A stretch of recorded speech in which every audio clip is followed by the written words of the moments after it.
नमस्कार दोस्तों, स्वागत है आप सभी का। यहाँ पर होम साइंस के कुछ महत्वपूर्ण प्रश्नों को डिस्कस करेंगे जो कि आपके प्रीवियस ईयर में पूछे गए हैं। और कोई भी एग्ज़ाम अगर आप होम साइंस से रिलेटेड दे रहे हैं, अगर आपके सिलेबस में होम साइंस सब्जेक्ट को शामिल किया गया है, तो ये श्रृंखला आपके लिए काफ़ी इम्पॉर्टेंट रहने वाली है। तो वीडियो में लास्ट तक बने रहें और देखेंगे आज की श्रृंखला का पहला प्रश्न क्या है। कोशिका का सबसे महत्वपूर्ण भाग होता है। यहाँ पर आपसे प्रश्न में पूछ रहा है कोशिका का सबसे महत्वपूर्ण भाग क्या होता है। ये आपका प्रश्न जो है वो जीआईसी में पूछा गया है। ठीक है, जीआईसी में पूछा गया प्रश्न है। सारे के सारे प्रश्न आपके प्रीवियस ईयर में किसी न किसी एग्ज़ाम में होम साइंस से संबंधित जो है उसमें पूछे गए हैं और आने वाले एग्ज़ाम में भी ये प्रश्न आपसे पूछे जा सकते हैं। तो देखेंगे, पहला प्रश्न है कोशिका की सबसे महत्वपूर्ण भाग कौन सा होता है कोशिका का। ऑप्शन नंबर ए है केंद्रक, बी है कोशिका द्रव्य, ऑप्शन सी है कोशिका भित्ति, ऑप्शन नंबर डी है जीव द्रव्य। तो सबसे महत्वपूर्ण भाग जो कोशिका का होता है वह होता है केंद्रक। क्या होता है? केंद्रक होता है सबसे महत्वपूर्ण भाग कोशिका का। ठीक है, कोशिका के मध्य भाग में ये जो होता है, एकदम कोशिका के मध्य भाग में थोड़ा सा किनारे की ओर गोल जैसी इसकी संरचना होती है और जो कि इसको आप देख सकते हैं। और ये जो है इसकी खोज अगर पूछेगा कि केंद्रक की खोज किसने की थी, तो यहाँ पर आप कुछ महत्वपूर्ण पॉइंट इसके बारे में ये भी जान लीजिए और कहीं पर आप लोग नोट करके रखिएगा क्योंकि ये प्रश्न हर बार एग्ज़ाम में पूछ लिए जाते हैं। तो कोशिका की खोज जो है रॉबर्ट हुक ने की थी। ठीक है, रॉबर्ट हुक ने कोशिका की खोज की थी। कब? अगर सन पूछेगा तो 1665 में। वैसे सन ज़्यादा पूछता नहीं है, नाम ही पूछता है किसने खोज की थी। तो रॉबर्ट हुक ने कोशिका की खोज की थी। यहाँ पर राइट आंसर हो जाएगा कोशिका का सबसे महत्वपूर्ण भाग होता है केंद्रक। अगला प्रश्न देखते हैं। ये आपका आज की श्रृंखला का प्रश्न नंबर 2 है। क्या है? वनस्पति कोशिका तथा जंतु कोशिका में समान रूप से पाया जाता है। क्या ऐसा होता है जो कि वनस्पति कोशिका और जंतु कोशिका दोनों में ही समान रूप से पाया जाता है? प्रश्न आपका यूपी पीजीटी 2021 में पूछा गया है। ठीक है, यूपी पीजीटी 2021 और इसके साथ ही साथ 2019 में सेम यही प्रश्न रिपीट हुआ था। 19 में भी पूछा था, फिर 21 में भी पूछा गया, सेम टू सेम यही प्रश्न। वनस्पति कोशिका तथा जंतु कोशिका में समान रूप से पाया जाता है। ऑप्शन नंबर ए है क्लोरोफिल, ऑप्शन बी है ग्लाइकोजन, ऑप्शन सी है स्टार्च, ऑप्शन नंबर डी है केंद्रक तथा जीव द्रव्य। तो यहाँ पर राइट आंसर हो जाएगा ऑप्शन नंबर डी। वनस्पति कोशिका और जंतु कोशिका में समान रूप से पाया जाता है केंद्रक और उसके साथ ही साथ जीव द्रव्य। ऑप्शन नंबर जो डी है इस प्रश्न के लिए राइट आंसर हो जाएगा। इसके साथ ही साथ अगर आप जंतु कोशिका और पादप कोशिका के बारे में जानना चाहते हैं तो जान लीजिए जंतु कोशिका और पादप कोशिका में क्या अंतर है। अगर ये आपसे पूछे तो आप ये बताएंगे कि जो जंतु कोशिका होती है, ठीक है, जंतु कोशिका में कोशिका भित्ति नहीं पाई जाती है। ठीक है, जंतु कोशिका में कोशिका भित्ति नहीं पाई जाती है, अनुपस्थित रहती है। जबकि वनस्पति कोशिका में पादप या वनस्पति कोशिका हुई को ही पादप कोशिका भी कहते हैं। वनस्पति कोशिका में जो है कि यहाँ पर कोशिका भित्ति उपस्थित होती है। ठीक है, तो यहाँ पर राइट आंसर हो जाएगा ऑप्शन नंबर डी। इसके बाद देखेंगे, नेक्स्ट है आपका प्रश्न नंबर 3। क्या है? एक ही प्रकार की कोशिकाओं के समूह को क्या कहते हैं? आपसे पूछ रहा है। ऑप्शन नंबर ए है कोशिका, ऑप्शन बी है कंकाल, ऑप्शन सी है ऊतक, ऑप्शन नंबर डी है पेशियाँ। एक ही प्रकार की कोशिकाओं के समूह को क्या कहते हैं? तो एक ही प्रकार की कोशिकाओं के समूह को कहा जाता है ऊतक। क्या कहा जाता है? ऊतक। यहाँ पर राइट आंसर हो जाएगा आपका ऑप्शन नंबर सी, यानी कि टिश्यूज़। एक ही प्रकार की कोशिकाओं के समूह को जो है वह ऊतक या इसी को टिश्यूज़ कहा जाता है। ठीक है, ये आपका राइट आंसर हो जाएगा ऑप्शन नंबर सी इस प्रश्न के लिए। इसके बाद अगला प्रश्न आपका देखेंगे, ये है प्रश्न नंबर 4। क्या है? शरीर के प्रत्येक कोशिका में केंद्रक होता है, सिर्फ कौन सी कोशिका अपवाद है? शरीर की जो भी कोशिकाएं होती हैं, प्रत्येक कोशिकाओं में केंद्रक पाया जाता है, सिर्फ एक कोशिका को छोड़कर। तो किसको छोड़कर? ये प्रश्न आपका पीजीटी में 2021 में ही पूछा गया है। यूपी पीजीटी में, यूपी पीजीटी 2021 में पूछा गया प्रश्न है। शरीर की प्रत्येक कोशिका में केंद्रक होता है, लेकिन कौन सी ऐसी कोशिका है जो कि अपवाद है जिसमें कि केंद्रक नहीं होता है? ऑप्शन नंबर ए है त्वचा, बी है प्रौढ़ लाल रक्त कणिकाएं, ऑप्शन सी है यकृत, ऑप्शन नंबर डी है तंत्रिका कोशिकाएं। तो राइट आंसर हो जाएगा ऑप्शन नंबर बी, प्रौढ़ लाल रक्त कणिकाओं में केंद्रक नहीं होता है। ऑप्शन नंबर डी इस प्रश्न के लिए राइट आंसर हो जाएगा। इसके बाद देखेंगे नेक्स्ट है आपका प्रश्न नंबर 5, क्या है? एक्टोमॉर्फिक शारीरिक बनावट वाले लोग अक्सर होते हैं। कैसे होते हैं? अलग अलग व्यक्तित्व का आप चैप्टर पढ़ेंगे तो वहाँ पर अलग अलग प्रकार के आपको शारीरिक बनावट से संबंधित नाम और आकार क्या होता है ये चीज़ आपको बताया जाता है। तो यहाँ पर एंटोमॉर्फिक पूछ रहा है, ये एक शारीरिक बनावट के अंतर्गत आता है एंटोमॉर्फिक। तो एंटोमॉर्फिक शारीरिक बनावट वाले लोग अक्सर होते हैं। कैसे होते हैं? ऑप्शन नंबर ए है गोल मटोल तथा मोटे, ऑप्शन बी है भारी तथा लंबे, ऑप्शन सी है लंबे तथा पतले, ऑप्शन डी है नाटे तथा भारी। तो यहाँ पर जो एंटोमॉर्फिक शारीरिक बनावट वाले व्यक्ति होते हैं वे लंबे तथा पतले होते हैं। कैसे होते हैं? लंबे और पतले। तो प्रश्न का राइट आंसर यहाँ पर हो जाएगा ऑप्शन नंबर सी। इसके बाद देखेंगे, और ये प्रश्न आपका पीजीटी में पूछा गया प्रश्न है, हरियाणा पीजीटी में 2020 में। अगला प्रश्न ये आपका प्रश्न नंबर 6 है, क्या है? कोशिकाओं में लिपिड का संश्लेषण करता है।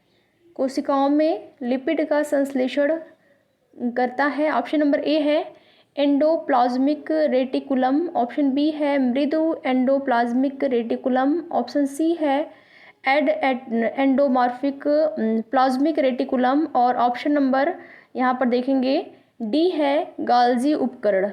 राइट आंसर क्या हो जाएगा? आपका राइट आंसर हो जाएगा मृदु एंडोप्लाज्मिक रेटिकुलम जो होता है कोशिकाओं में ये लिपिड का संश्लेषण करता है। ठीक है, मृदु endoplasmic reticulum. Right answer option number B हो जाएगा। अगला प्रश्न देखेंगे, प्रश्न नंबर 7 है, क्या है? आनुवांशिक गुणों एवं वातावरण के सभी स्तरों के बीच आदान प्रदान के फलस्वरूप हुए विकास को क्या कहते हैं? आनुवांशिक गुणों एवं वातावरण के सभी स्तरों के बीच आदान प्रदान के फलस्वरूप हुए विकास को क्या कहा जाता है? ऑप्शन नंबर ए है स्फेलोकॉडल, ऑप्शन बी है प्रॉक्सिमोडिस्टल, ऑप्शन सी है जीनोटिपिकल, और ऑप्शन नंबर डी है एपिजेनेसिस। तो यहाँ पर आनुवांशिक गुणों एवं वातावरण के सभी स्तरों के बीच आदान प्रदान के फलस्वरूप जो विकास होता है उसको कहा जाता है एपिजेनेसिस। प्रश्न का राइट आंसर हो जाएगा एपिजेनेसिस, यानी कि ऑप्शन नंबर डी। और इस स्फेलोकॉडल और प्रॉक्सिमोडिस्टल आप सभी ने पढ़ा होगा। विकास दो प्रकार से होता है, एक होता है स्फेलोकॉडल, एक होता है प्रॉक्सिमोडिस्टल। स्फेलोकॉडल यानी कि जब जो है विकास सिर से पैर की तरफ होता है, जब सिर से पैर की तरफ विकास होता है तो उसको स्फेलोकॉडल कहते हैं, और जब केंद्र से बाहर की ओर होता है, केंद्र से होता है, ठीक है, केंद्र से बाहर की ओर होता है तो उस विकास को क्या कहते हैं? प्रॉक्सिमोडिस्टल विकास कहते हैं। यहाँ पर राइट आंसर हो जाएगा प्रश्न के लिए ऑप्शन नंबर डी। इसके बाद देखेंगे नेक्स्ट है आपका प्रश्न नंबर 8, क्या है? कोशिका में प्रोटीन संश्लेषित करता है। क्या करता है? कोशिका में प्रोटीन को संश्लेषित। ऑप्शन नंबर ए है यहाँ पर पेरोक्सीसोम, ऑप्शन बी है राइबोसोम, ऑप्शन सी है केंद्रक, ऑप्शन नंबर डी है पुटिका। तो राइबोसोम जो होता है प्रोटीन कोशिका में प्रोटीन का संश्लेषण करता है। क्या करता है? राइबोसोम। प्रश्न का राइट आंसर यहाँ पर हो जाएगा ऑप्शन नंबर बी। इसके बाद राइबोसोम के बारे में कुछ महत्वपूर्ण पॉइंट्स ये भी जान लीजिए कि राइबोसोम्स की जो खोज है किसने की थी? पैलोड नामक वैज्ञानिक ने की थी। ठीक है, राइबोसोम्स की खोज जो है पैलोड नामक वैज्ञानिक ने किया था। प्रश्न का राइट आंसर यहाँ पर हो जाएगा ऑप्शन नंबर बी। इसके बाद देखेंगे ये आपका प्रश्न नंबर 9 है, क्या है? डीएनए पाया जाता है। ऑप्शन नंबर ए है कोशिका द्रव्य से, ऑप्शन बी है क्रोमेटिन, ऑप्शन सी है राइबोसोम्स, ऑप्शन नंबर डी है इनमें से कोई नहीं। डीएनए पाया जाता है तो क्रोमेटिन धागे डीएनए में पाए जाते हैं। प्रश्न का राइट आंसर यहाँ पर हो जाएगा ऑप्शन नंबर बी। क्रोमेटिन जो होता है डीएनए में पाया जाता है। प्रश्न का right answer option number B हो जाएगा। इसके बाद देखेंगे ये आपका प्रश्न नंबर 10 है। क्या है? यह हमारे शरीर की सरलतम इकाई है। कौन हमारे शरीर की सरलतम इकाई है, आपसे पूछ रहा है। ऑप्शन नंबर ए है कोशा, ऑप्शन बी है अंग, ऑप्शन सी है मांसपेशी, ऑप्शन डी है हड्डी। तो शरीर की सबसे सरलतम सबसे छोटी इकाई क्या होती है? सेल, यानी कि कोशिका। ठीक है, कोशिका को ही यहाँ पर कोशा लिख दिया गया है, एक ही बात हुई, चाहे कोशिका लिखे या फिर कोशा। तो यहाँ पर राइट आंसर हो जाएगा कोशा। हमारे शरीर की सबसे सरलतम इकाई जो होती है वो होती है कोशा। ठीक है, ऑप्शन नंबर जो है यहाँ पर ए राइट आंसर हो जाएगा। कोशिका की खोज रॉबर्ट हुक ने की थी। ठीक है, रॉबर्ट हुक ने कोशिका की खोज की थी। तो यहाँ पर right answer option number A कोशा। इसके बाद देखेंगे अगला है आपका प्रश्न नंबर 11। क्या है? एक व्यायाम के दौरान एक व्यायामी को, ऑप्शन नंबर ए है जितना पसीना निकले उतना द्रव लेना चाहिए, ऑप्शन बी है जितना पसीना और मूत्र विसर्जित हो उतना द्रव लेना चाहिए, ऑप्शन सी है पसीने से 2 गुना पीना चाहिए, ऑप्शन डी है खपत जितना हो पूरे शरीर में उतना पीना चाहिए। तो एक व्यायाम के दौरान व्यायामी को कैसा द्रव पदार्थ लेना चाहिए, कितनी मात्रा में लेना चाहिए, ये आपसे पूछ रहा है। ये प्रश्न आपका DSSB PGT में पूछा गया है। ठीक है, DSSB PGT में आपका ये प्रश्न जो है पूछा गया है। तो यहाँ पर राइट आंसर हो जाएगा एक व्यायाम के दौरान एक व्यायाम करने वाले व्यक्ति को जो है जितनी खपत जितना ही पूरे दिन में पीना चाहिए। ऑप्शन नंबर डी जो है इस प्रश्न के लिए राइट आंसर हो जाएगा। इसके बाद देखेंगे नेक्स्ट है प्रश्न नंबर 12। क्या है? DNA में उपस्थित होता है, क्या उपस्थित होता है? ऑप्शन नंबर ए है केंद्रक, ऑप्शन बी है माइटोकांड्रिया, ऑप्शन सी है ए बी दोनों, ऑप्शन डी है गोल्गी उपकरण। तो DNA में उपस्थित होता है क्या? ऑप्शन नंबर ए और बी दोनों ही राइट हो जाएगा। केंद्रक और माइटोकांड्रिया दोनों ही उपस्थित होता है। ऑप्शन नंबर सी जो है इस प्रश्न के लिए हो जाएगा आपका राइट आंसर। अगर आपको आज की श्रृंखला पसंद आ रही हो, वीडियो पसंद आ रहा हो, तो वीडियो को लाइक शेयर, साथ ही साथ जो भी अभ्यर्थी चैनल पर नए हैं तो चैनल को सब्सक्राइब भी अवश्य कर लें। इसी प्रकार आपको डेली प्रैक्टिस सेट इस चैनल के माध्यम से मिलता रहेगा, चाहे वो प्रीवियस ईयर के क्वेश्चंस हों या फिर जो भी ऐसा लगेगा अनुमानित प्रश्न कि आपका इस प्रकार से का प्रश्न आपके एग्ज़ाम में पूछ सकता है, आपके सिलेबस के अनुसार आपको डेली जो है इसी प्रकार से प्रैक्टिस सेट अवेलेबल होते रहेंगे इस चैनल के माध्यम से। अगला प्रश्न यहाँ पर देखेंगे, प्रश्न नंबर आपका है 13 और क्या है? अंतर कोशिकीय पाचन प्रणाली उपलब्ध कराता है। ऑप्शन नंबर ए है राइबोसोम, ऑप्शन बी है गोल्गी, ऑप्शन सी है लाइसोसोम, ऑप्शन डी है आंत। तो यहाँ पर राइट आंसर हो जाएगा लाइसोसोम अंतर कोशिकीय पाचन प्रणाली उपलब्ध कराता है। ठीक है, लाइसोसोम प्रश्न का राइट आंसर हो जाएगा लाइसोसोम। और ये भी जान लीजिए लाइसोसोम के बारे में, लाइसोसोम की खोज जो है 1955 में किया था। किसने किया था? तो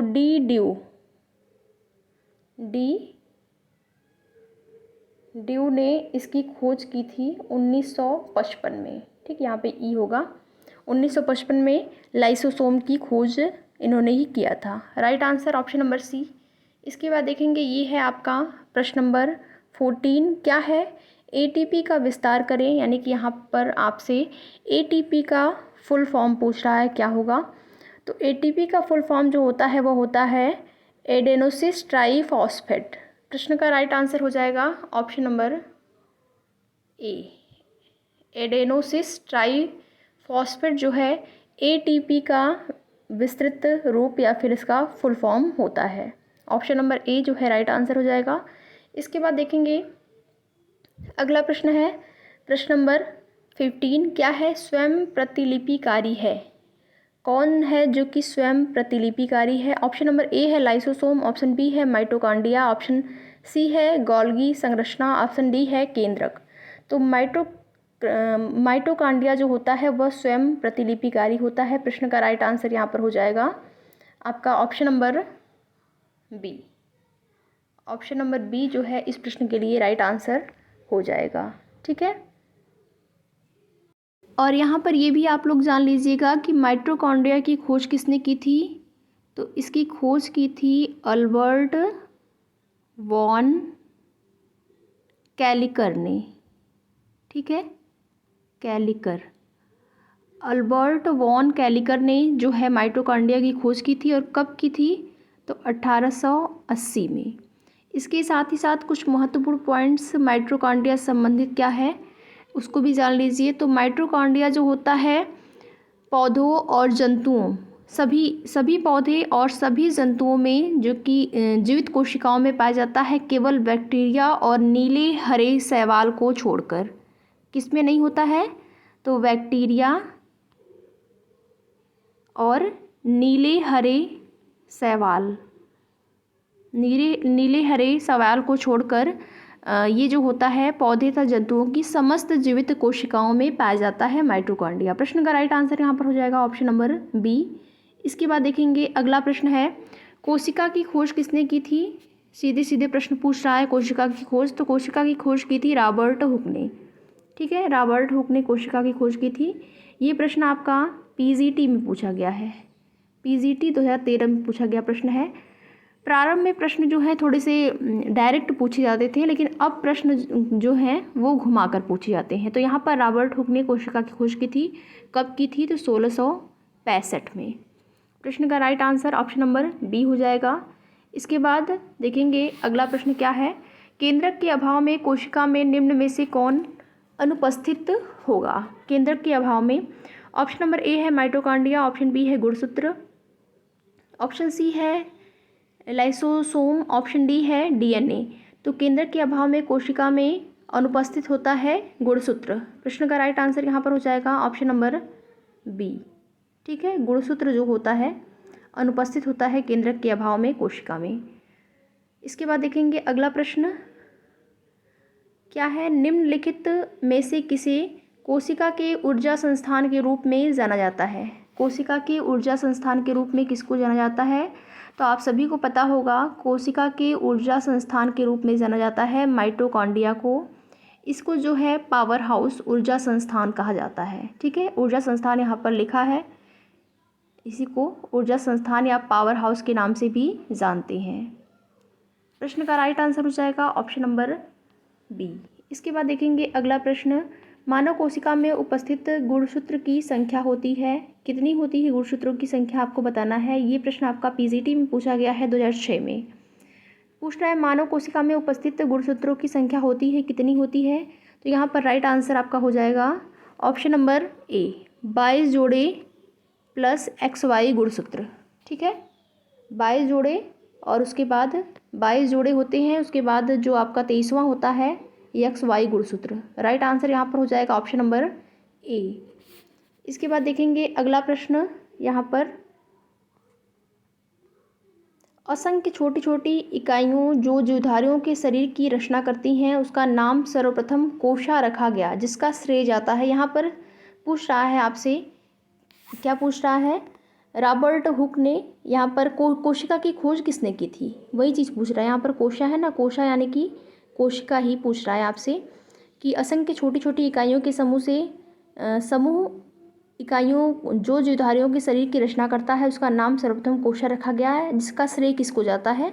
तो श्रेय जाता है यहाँ पर कोशिका की खोज किसने की थी? रॉबर्ट हुक ने। प्रश्न का राइट आंसर हो जाएगा ऑप्शन नंबर सी। ठीक है, तो ये रही आज की श्रृंखला के कुछ महत्वपूर्ण प्रश्नों। तो वीडियो पसंद आए तो लाइक शेयर, और चैनल पर नए हैं तो चैनल को सब्सक्राइब भी ज़रूर कर लें। वीडियो में लास्ट तक बने रहने के लिए आप लोगों का बहुत बहुत धन्यवाद।